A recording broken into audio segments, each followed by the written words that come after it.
Less than a decade ago, the United Nations described Grozny as the most destroyed city on Earth.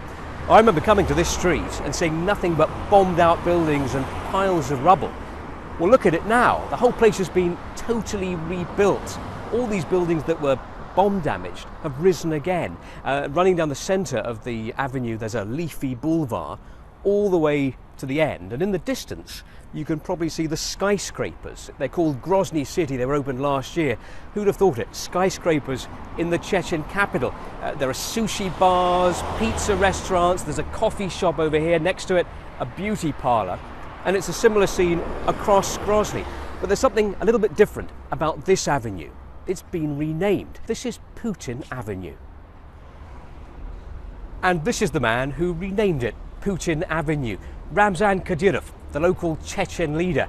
You see his face quite a lot around Grozny. Something of a cult of personality has grown up around him. In fact, just down Putin Avenue, there's a youth centre called the Ramzan Youth Club. Now, Ramzan Kadyrov is the man Moscow's been relying on for much of the last 10 years to take on and to defeat the Chechen rebels. He's a former rebel himself and a controversial figure because critics accuse him of committing widespread human rights abuses. And he describes human rights campaigners as enemies of the Chechen people.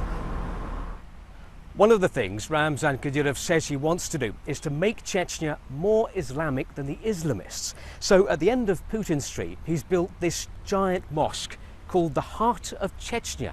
He's also named it after his late father Ahmad, a former president who was assassinated by the Chechen rebels. And everyone here tells us it is the largest mosque in Europe. Ramzan is also promoting a more traditional form of Islam. So alcohol is no longer freely available in the shops, and there's a much stricter dress code. So although Chechnya is part of Russia today, it doesn't feel like it. Moscow feels a long way away.